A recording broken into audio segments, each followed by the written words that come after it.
History is often told through the voices of kings, the roar of cannons, or the scratch of politicians' pens.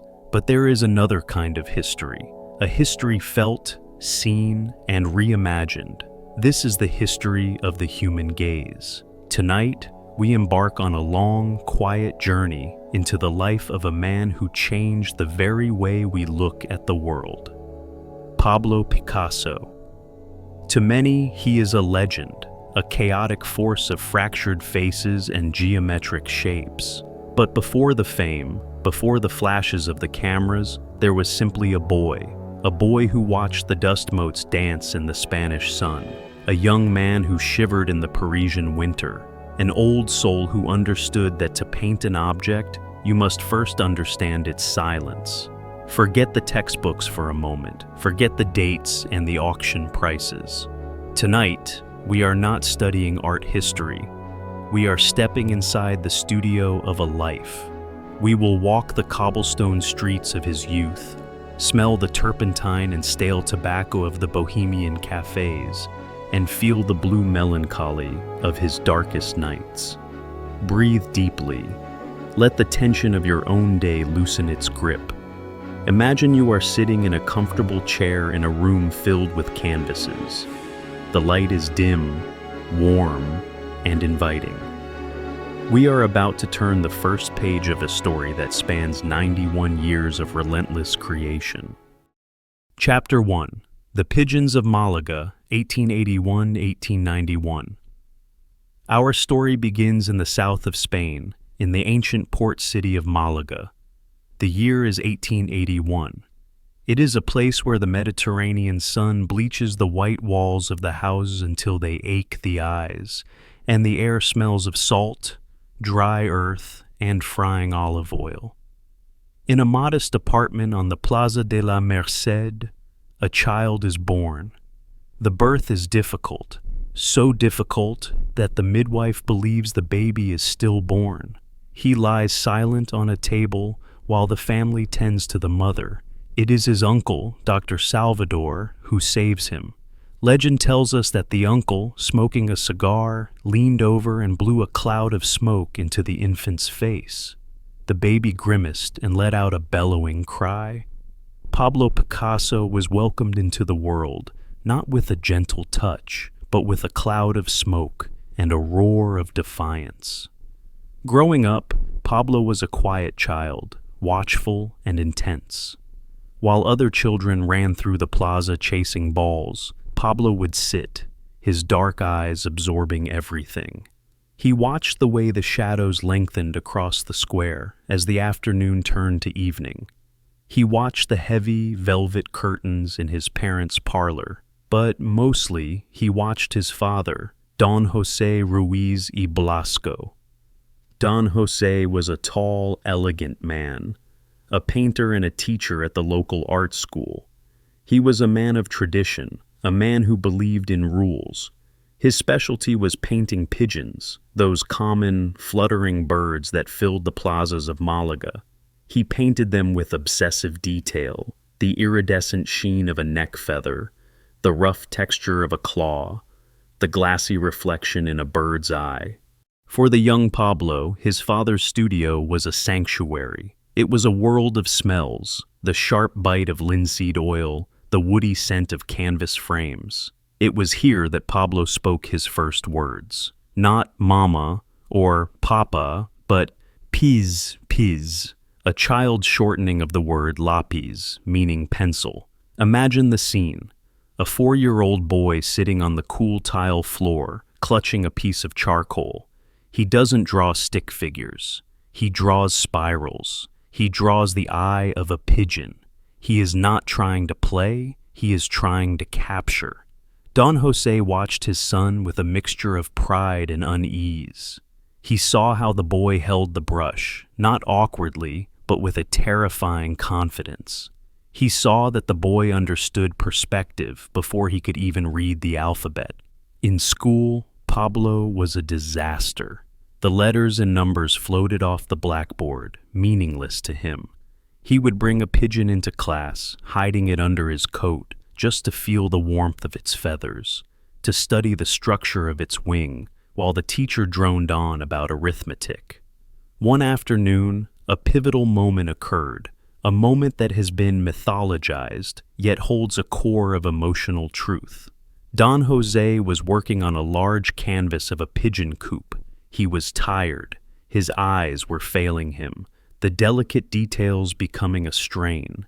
He asked his son, then barely a teenager, to finish painting the legs of the birds. Don Jose left the room. When he returned, the light in the studio had changed. He walked to the easel. He looked at the birds' legs. They were not just painted, they were alive. The weight, the tension, the texture of the skin. It was perfect.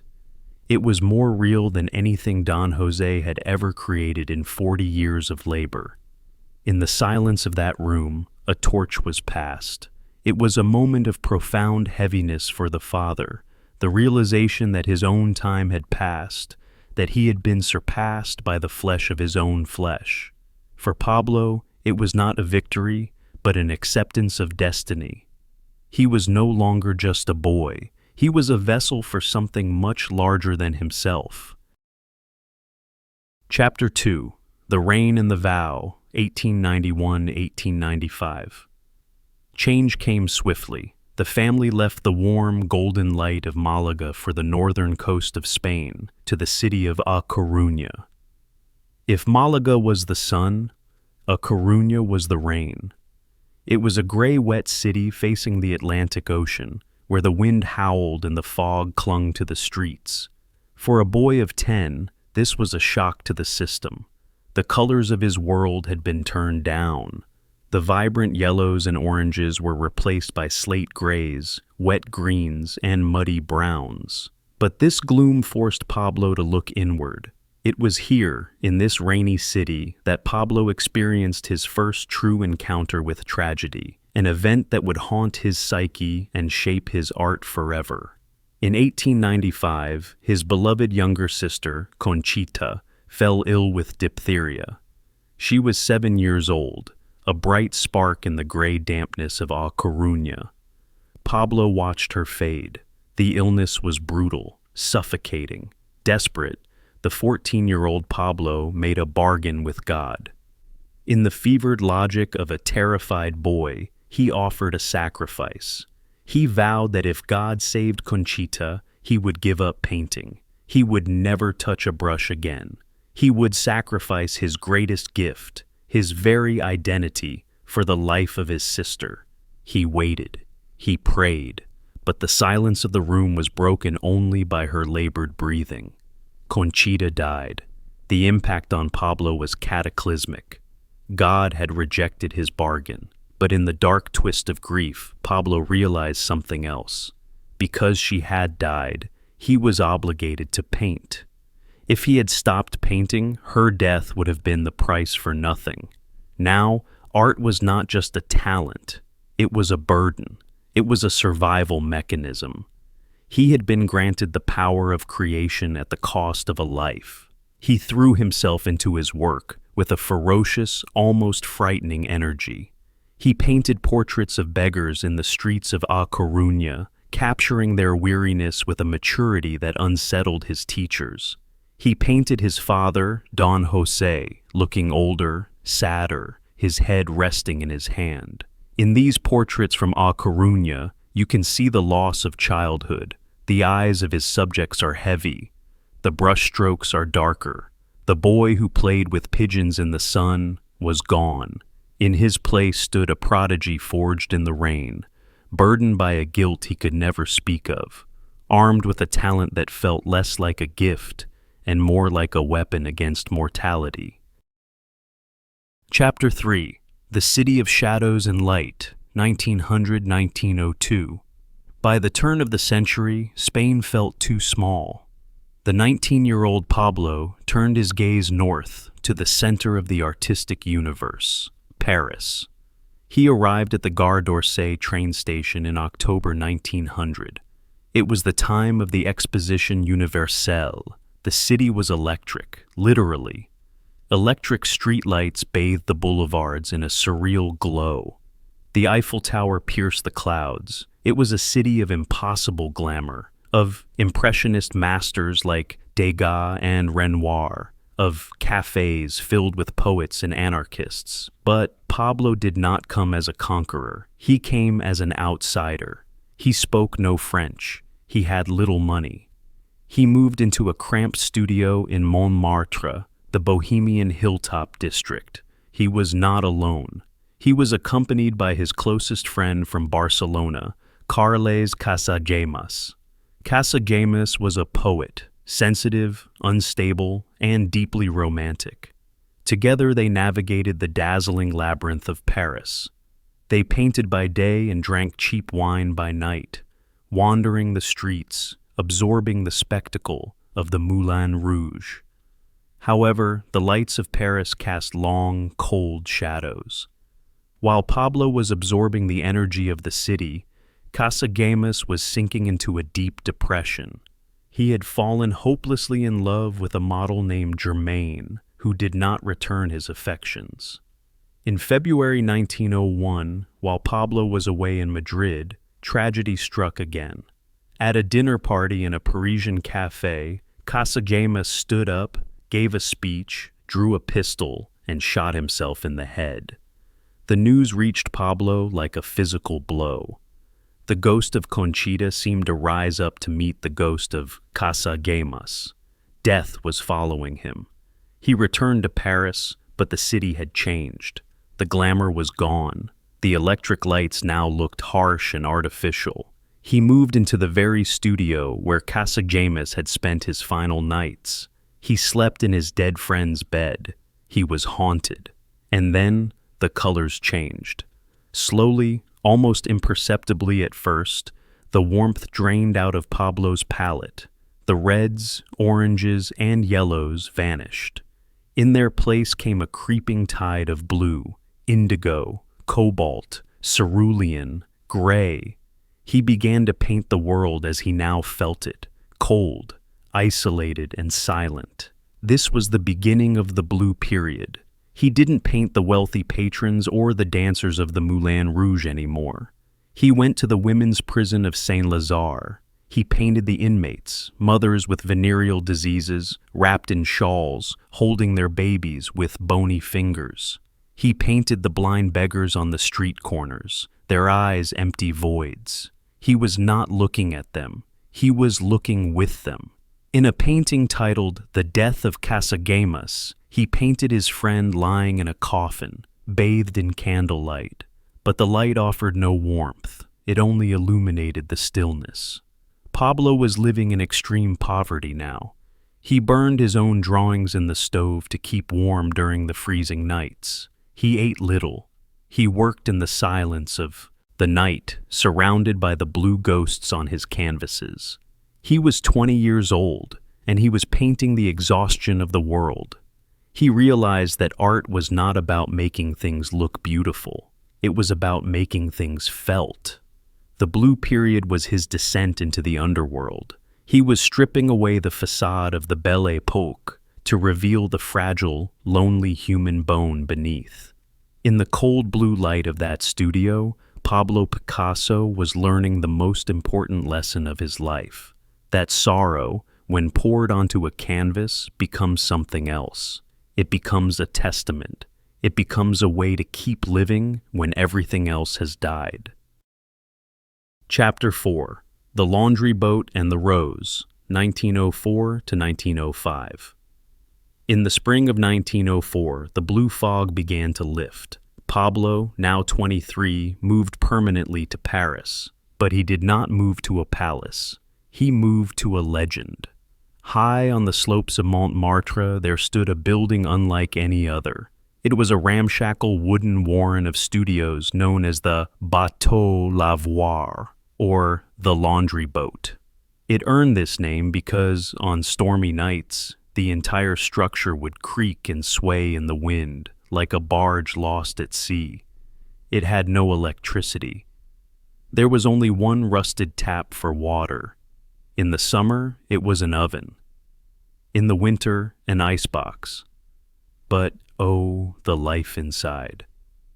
Imagine walking down the dark, narrow corridors. The air is thick with the scent of oil paint, stale tobacco, and cheap perfume. Behind every door lived a poet, a painter, a sculptor, or a dreamer. It was a hive of genius and poverty. Here, Pablo found his tribe, and here he found Fernande. Fernande Olivier was a model with striking almond eyes, ginger hair, and a voluptuous figure. One afternoon, a thunderstorm broke over Paris. Pablo, standing in the doorway of the Bateau Lavoir, saw Fernande running for shelter. He held out a kitten he was holding, a strange, gentle offering, and invited her inside. With Fernande came the warmth. She brought domesticity to his chaos. She brought laughter to his silence. And slowly, the icy blue that had dominated his canvas began to thaw. The color returned to his world, but it was not the bright yellow of the sun. It was the soft, tentative color of skin, of clay, of dawn. The rose period had begun. Pablo and Fernande would often walk down the hill to the Cirque Medrano. The circus was a world of glitter and applause, but that is not what interested Pablo. He didn't paint the performers in the ring. He went backstage. He watched the harlequins and the acrobats when the crowd had gone home. He saw them taking off their makeup, feeding their children, sewing their costumes. He saw a profound kinship. Like him, these people were wanderers. They lived on the edges of society. They were poor, yet they possessed a secret magic. He painted Family of Saltimbanquis. In it, a group of performers stands in a barren landscape. They are not performing, they are simply waiting. They look out at us with a quiet dignity. The colors are terracotta, ochre, and dusty pink. There is a tenderness here that was missing in the blue period. The figures are touching, a hand on a shoulder, a child holding a leg. In the swaying rooms of the laundry boat, surrounded by his bohemian court of poets and thieves, Pablo was learning that family is not just blood. It is a shared condition. He was no longer the lonely observer in the shadows. He was part of a troupe, balancing on the wire of life, creating beauty in the face of uncertainty. Chapter 5. The Exorcism of the Canvas, 1906 to 1907. Contentment, however, is dangerous for a restless spirit. The softness of the rose period could not hold Pablo for long. By 1906, he began to feel that Western art, the art of beautiful proportions and realistic faces, was a lie. It was too polite. It was too perfumed. He was looking for something raw, something true. One afternoon, in the summer of 1907, he wandered into the Trocadero Museum of Ethnography in Paris. It was not a popular place. It was dusty, poorly lit, and smelled of decay and mothballs. It was filled with artifacts brought back from the French colonies in Africa and Oceania. Pablo walked through the silent halls, alone, and then he stopped. He found himself staring at a collection of African masks. They were not carved to look like specific people. They were carved to represent forces, spirits, terrors, protections. The eyes were slits. The mouths were jagged lines. They were not trying to please the eye. They were trying to change reality. In that dusty silence, a realization struck him like lightning. Painting isn't an aesthetic operation, he later told a friend. It's a form of magic. It's a way of mediating between us and the hostile world. He realized that the artists who carved these masks were not primitive. They were logically superior. They didn't paint what they saw. They painted what they knew. He rushed back to the Bateau Lavoir. He locked the door. He began to work on a canvas that was huge, 8 feet square.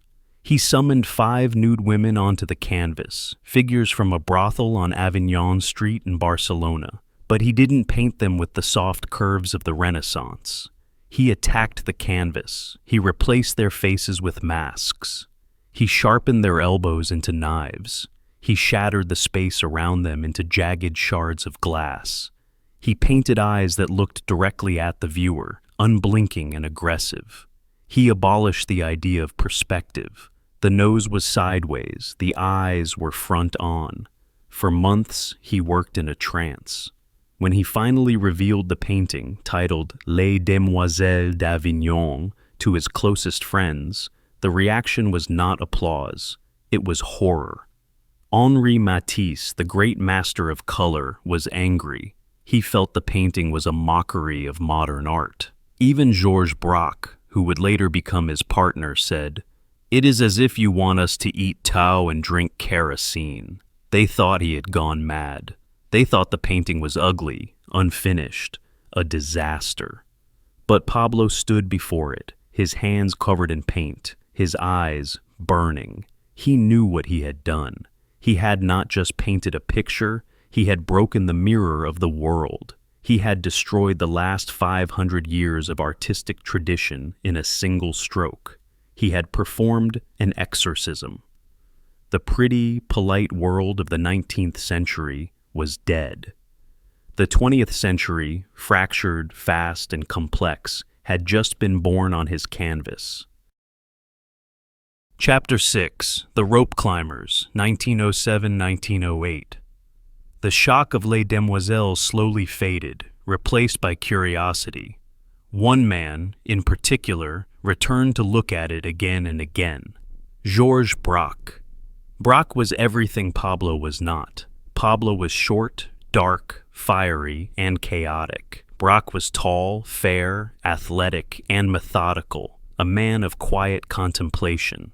Yet, in that shattered painting, Braque saw a question that he needed to answer. What followed was one of the most intense partnerships in the history of human creativity. From 1908 to 1914, Pablo and Braque became inseparable. They saw themselves as two mountaineers roped together, scaling a peak that no one else had ever dared to climb. They wore mechanics' overalls. They met every evening to critique each other's work. "We never signed our canvases," Pablo recalled later, "because I felt that our work was anonymous. It was an experiment." They were inventing cubism. But what was cubism really? Imagine you are holding a glass bottle. If you take a photograph, you see only one side, but your mind knows the bottle is round. Your mind knows what the back looks like. Pablo and Braque wanted to paint the total knowledge of the bottle. They smashed the image and glued it back together. On their canvases you could see the front, the side, and the top of a guitar all at the same time. They stripped away bright colors, working in grays, browns, and blacks, so nothing would distract from the structure. The studio in Montmartre became a laboratory. There was no romance here, only rigorous discipline. They were dissecting reality. They painted pipes, newspapers, playing cards, and bottles of rum. The world outside mocked them. Critics called their work bizarre cubic oddities. But inside the studio, in the haze of pipe smoke, there was a profound sense of discovery. They were freeing painting from the duty of imitating the eye. They were proving that a painting is a reality unto itself, with its own laws and its own logic. During these years, Pablo's ego, usually so massive, disappeared. He submitted himself to the discipline of the rope. He learned that true revolution requires not just fire, but structure. He learned that to build a new world, you must be patient enough to lay it brick by brick, or cube by cube.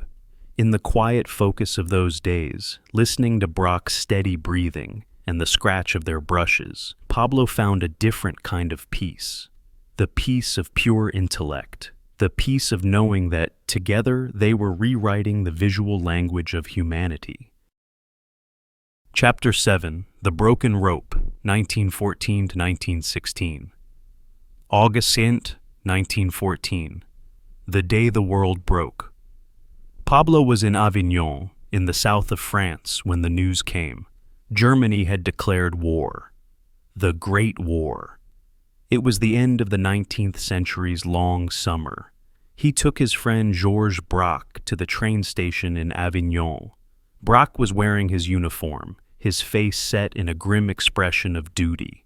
He boarded the train that would take him to the trenches of the Western Front. As the steam hissed and the wheels began to turn, Pablo stood on the platform, watching the train disappear into the distance. He later said, "I never found him again." Of course, Braque survived the war, but the man he had been, the rope climber, the partner in the great experiment, was gone, changed forever by the mud and the blood of the trenches. The partnership of cubism, that beautiful, silent conversation between two minds, was over. Pablo, as a Spanish citizen, was neutral. He did not have to fight. He returned to Paris, but it was a ghost town. The younger artists were gone. The poets were in uniform. The cafes of Montmartre, once loud with debate, were silent. He worked in a cold studio, isolated. The Cubist paintings from this time became darker, more somber. He painted a harlequin again, but this harlequin was not the soft, rose-colored figure of his youth. It was jagged, unfinished, holding a black rectangle that looked like a void. For 2 years, Pablo lived in a strange limbo. He was a man without a country in a city at war. He walked the darkened streets of Paris at night, listening to the Zeppelins overhead, feeling a profound sense of dislocation. The world had become ugly, mechanical, and deadly. He needed an escape. He needed a new stage. Chapter 8, Roman Holiday, 1917. The escape came in the form of a young, dandyish poet named Jean Cocteau. In 1917, Cocteau burst into Pablo's studio with a wild proposal: "Come to Rome, join the Russian ballet." It seemed absurd. Picasso, the radical cubist, the painter of broken glass, working for the ballet? But Pablo was bored with his isolation. He packed his bags. Rome was a revelation. While Paris was gray and anxious, Rome was golden, ancient, and indifferent to the modern war. The sun warmed the travertine stones of the forums. The fountains splashed with eternal indifference. Pablo joined the Ballets Russes, led by the imperious Sergei Diaghilev. He was tasked with designing the sets and costumes for a new ballet called Parade. He found himself surrounded by music, movement, and color. He was no longer the hermit of the studio. He was a collaborator again. And then he saw her. Olga Koklova was a ballerina in the corps. She was the daughter of a Russian colonel, a woman of rigid discipline, high cheekbones, and an air of unapproachable elegance. She was not a bohemian like Fernande. She was aristocracy. She was order. Pablo was captivated. Perhaps he was tired of the chaos of his own life. He courted her with the intensity of a bullfighter. He drew her incessantly, but not in cubes. He drew her with clean, precise lines, like the drawings of Ingres, the great French classicist. He captured her poise, her melancholy Russian soul. When the ballet company traveled to Naples and Pompeii, Pablo walked through the ruins of the ancient Roman cities. He saw the frescoes on the walls, solid, heavy figures that had survived for 2,000 years. He saw the statues of gods and goddesses, calm and massive. Something shifted in him. The jagged edges of cubism began to soften. He realized that art didn't always have to be a revolution. Sometimes it could be a monument. He looked at Olga, and he looked at the statues, and he began to dream of a new kind of weight. Chapter 9, The Goddesses of Peace, 1918-1924. The war ended. Pablo married Olga in 1918. They moved into a grand apartment on the Rue La Boétie in Paris. It was a different world from the laundry boat. There were servants. There were dinner parties with men in tuxedos. There was order. In 1921, Olga gave birth to their son, Paulo. This period of Pablo's life is often called his neoclassical period. Critics at the time were confused. Had the revolutionary gone soft? Had the man who smashed reality decided to glue it back together? But look closer at the paintings from these years. Three Women at the Spring, The Race. The figures are not just realistic, they are colossal. He painted women who looked like giants, with thick limbs, heavy hands, and faces like stone masks. They wear togas. They sit on the beach like mountains rising from the sand. Why did he paint this way? Consider the context. Europe had just destroyed itself. The war had torn the world apart with shrapnel and machine guns. In the aftermath, there was a desperate psychological need for something that couldn't be broken. Something solid, something that would last. Pablo was building a shelter for his own mind. He was painting a mythical race of giants who were immune to bullets, immune to time. In the nursery, watching his infant son Paulo, he felt the heavy, simple reality of fatherhood. He painted Paulo as a harlequin, but a sweet one, soft and round. This was a time of the return to order. In the quiet, sunlit rooms of his apartment, surrounded by velvet furniture and Olga's watchful gaze, Pablo was trying to be a different man. He was trying to be the bourgeois husband, the classicist painter. But if you look at the eyes of these giant women, they are often blank, staring at nothing. There is a silence in them that borders on boredom. The order was beautiful, yes. But for a man with fire in his veins, order is just another word for a cage.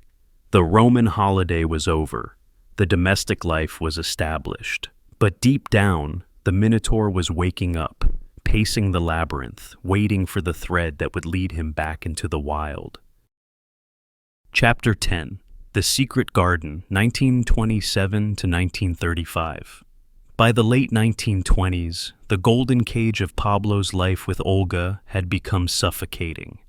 The dinner parties, the tuxedos, the polite society, it was all a performance. The wild spirit inside him was pacing, looking for a door. He found that door on a cold January afternoon in 1927, outside the Galeries Lafayette department store. He saw a young woman stepping out of the metro crowd. She had short, cropped blonde hair, piercing blue eyes, and a Grecian profile, a straight nose and a strong chin that reminded him of the statues he had admired in the Louvre. Her name was Marie-Therese Walter. She was 17. He was 45. He approached her, grabbed her arm, and said, "I am Picasso. You and I are going to do great things together."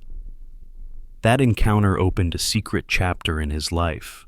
For years, Marie-Therese was his hidden muse, his sanctuary. She was the secret garden where he could escape the rigid expectations of the art world and his unhappy marriage. Close your eyes and imagine the paintings from this era. The sharp, jagged edges of Cubism disappeared. The heavy, stone-like figures of the neoclassical period vanished. In their place came curves. Everything became soft, fluid, and organic. He painted Marie-Therese sleeping, her head thrown back, her body relaxed in total surrender to the dream world. The colors were no longer the somber browns of the past, but the colors of spring, lilac, lemon yellow, and soft green. In his famous painting Le Rêve, or The Dream, Marie-Therese sits in a red armchair, her head tilted, eyes closed. Her face is painted with a split perspective, one half looking forward, one half looking up. But it is not distorted. It is peaceful. It suggests that she is existing in two worlds at once, the waking world and the world of dreams. In these stolen hours, Pablo was living a double life. By day, the respectable husband, by night, the surrealist lover. Marie-Therese never judged him. She never asked for fame. She was simply there, like the sun, warming the cold corners of his complex soul. Chapter 11. The Minotaur in the Labyrinth, 1935 to 1936. But dreams cannot last forever. In 1935, the secret broke. Marie-Thérèse became pregnant with his daughter, Maya. His marriage to Olga collapsed in a bitter, public storm. Pablo plummeted into a deep, psychological abyss. He called it the worst time of my life. For nearly a year, he stopped painting. The brushes lay dry on the table. He wrote poetry instead, jagged stream of consciousness verses that read like the diaries of a man losing his mind. In this darkness, a mythical creature began to haunt his imagination, the Minotaur. The Minotaur, half man, half bull, became Pablo's alter ego. He saw himself in the beast, a creature of immense power and earthly desire, yet trapped in a labyrinth of his own making, misunderstood and lonely. He drew the Minotaur blind, stumbling through the night, led only by a little girl holding a candle, a symbol of Marie-Thérèse. It was a confession. It was the most vulnerable self-portrait he ever made. He was admitting that for all his fame, for all his genius, he was lost. And then, a new figure entered the labyrinth, Dora Maar. If Marie-Thérèse was the soft, sleeping muse, Dora Maar was the awake, weeping muse. She was a surrealist photographer, an intellectual, a woman of sharp wit and dark intensity. She spoke fluent Spanish. She understood his rage. She did not offer him peace. She offered him a mirror. Dora urged him to pick up his brushes again. She challenged him. She was the storm that cleared the air. And just as she entered his life, the real world outside the studio began to burn. Chapter 12. The Black Light, 1937. The Spanish Civil War was raging. The land of Pablo's birth was tearing itself apart. On an April afternoon, German bombers, acting on behalf of General Franco, flew over the ancient Basque town of Guernica. It was a market day. The town was full of women and children. For hours, the bombs fell. The destruction was total. Pablo was in Paris when the news reached him. He had been commissioned to create a mural for the World's Fair, but he had been struggling, staring at a blank canvas for months. Now, history had given him his subject. He attacked the canvas with a fury he had never known. Dora Maar documented the process, photographing the painting as it mutated and grew. He made a radical choice. He banished color. No red blood, no blue sky, only black, white, and gray. The colors of ash, the colors of the newspaper print that brought the tragedy to the world. In his cavernous studio on the Rue des Grands Augustins, under the harsh glare of electric lights, Pablo created a nightmare. Visualize the painting. It is massive, a wall of suffering. On the left, a bull stands over a woman who wails at the sky, holding her dead child. Her head is thrown back. Her tongue is a sharp dagger of grief. In the center, a horse, skewered by a spear, screams in agony. Its body is covered in newsprint-like dashes. On the right, figures stumble out of burning buildings, arms raised in surrender to the flames. And above them all, an eye-shaped light bulb blazes, a mechanical sun that offers no warmth, only a cold, interrogating glare. Guernica is not a battle scene. There are no soldiers. There are no heroes. It is a painting of victims. It is the sound of a scream made visible. For weeks, Pablo painted like a man possessed. He climbed up and down a ladder, stripped to the waist, sweat pouring down his back. He was channeling the collective pain of his people. He was proving that art is not just decoration for the apartments of the rich. Art is a weapon. Art is a witness. When Guernica was unveiled, it stunned the world. It didn't comfort the viewer. It accused them. It demanded that they look at the horror of modern warfare. In that studio, amidst the smell of paint and cigarette smoke, Pablo Picasso had become the conscience of the 20th century. Chapter 13. The Silent Studio, 1939 to 1904, September 1939. The sky over Europe turned black. World War II had begun. While many artists fled to the safety of America, Pablo Picasso made a different choice. He returned to Paris. The city was occupied by the Nazis. The swastika flag hung from the Eiffel Tower. The city of light had become a city of shadows, curfews, and fear. Pablo was listed by the Nazis as a degenerate artist. He was forbidden to exhibit his work. He was watched. The Gestapo visited his studio on the Rue des Grands Augustins frequently. They would search his rooms, mocking his paintings, looking for reasons to arrest him. There is a famous story from these dark days. A German officer, noticing a photograph of Guernica on Pablo's table, picked it up and sneered, "Did you do this?" Pablo looked the officer in the eye and replied calmly, "No, you did." Inside the studio, it was freezing. Coal was scarce. Pablo wore heavy coats while he worked. He couldn't cast sculptures in bronze because the metal was being melted down for guns. So he improvised. He used scrap metal, bottle caps, and even a bicycle seat and handlebars to create a bull's head. He made art out of the debris of war. He painted a simple tomato plant growing on his windowsill. It was not a grand subject, but in the gray winter of 1904, that green plant reaching for the light was an act of defiance.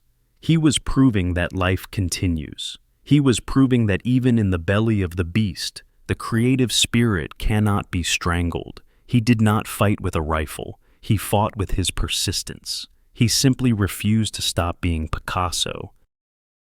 Chapter 14. The Son of Valoris, 1946 to 1953. The war ended. The bells of liberation rang out. But Pablo, now in his 60s, was done with the gray stones of Paris. He followed the light. He moved south, to the French Riviera, to the town of Vallauris. Here the Mediterranean sun worked its magic. The darkness of the war years evaporated, and once again, love was the catalyst. He met Françoise Gillot, a brilliant young artist who was 40 years his junior. She was the only woman who would ever leave him on her own terms, but for a decade, she was his muse and the mother of his two youngest children, Claude and Paloma. This chapter of his life was a return to childhood. On the beaches of Golfe-Yon, the famous artist could be seen running in the sand, wearing nothing but shorts, his skin tanned like old leather. He looked like a satyr, a mythical creature from an ancient time. He discovered the Madura pottery workshop. He fell in love with clay. It was a humble material, earth and water, but in his hands it became magic. He made thousands of plates and jugs. He painted faces on them, turned handles into noses, and transformed vases into owls and goats. He painted La Joie de Vivre, or The Joy of Life. In it, a centaur plays a flute while a nymph dances. The colors are turquoise, lemon yellow, and orange. It was a declaration of victory. Not a military victory, but a victory of the human spirit over death. He was showing the world that after the greatest horror in history, it was still possible and perhaps necessary to be happy. Chapter 15. The Last Matador, 1954 to 1973. In his final years, Pablo retreated to a secluded villa called Notre Dame de Vie, or Our Lady of Life. His companion was Jacqueline Roquet, his last wife, who guarded him fiercely from the outside world. Pablo was now in his 80s. He was the most famous artist in history, a living monument, but he was not at peace. He was engaged in a desperate race against time. He knew the end was coming. Most men slow down at this age. Pablo sped up. He painted with a frantic, savage energy. He produced hundreds of paintings in his final years. He began to converse with the ghosts of the past. He took the masterpieces of history, Velázquez's Las Meninas, Delacroix's Women of Algiers, Manet's Luncheon on the Grass, and he painted them again and again. He was dissecting them, remixing them, eating them. It was as if he was saying to the old masters, "I am still here. I am one of you." He painted musketeers, matadors, and old men. The style became loose, almost messy. The critics hated it. They said he was senile, that he was just scribbling. They were wrong. He wasn't scribbling. He was stripping away all the rules he had learned. He was painting like a child, but with the knowledge of a master. He was painting the urgency of life in the face of death. On April 8, 1973, at the age of 91, the brush finally stopped. The man who had painted the 20th century closed his eyes. Pablo Picasso once said, "It took me 4 years to paint like Raphael, but a lifetime to paint like a child." Tonight, as we drift towards sleep, think of what that means. It means unlearning the rules. It means looking at the world not as it should be, but as it is, in all its fractured, colorful, messy glory. He left us thousands of canvases, but his true legacy is the way we see.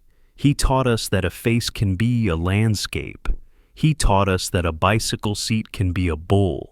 He taught us that destruction can be a form of creation.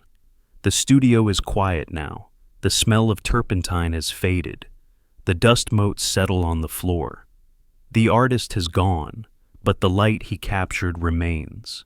Let the colors in your mind soften. Let the sharp edges of the day blur into the curves of the night. The canvas of your dreams is waiting. It is blank and it is vast. Good night.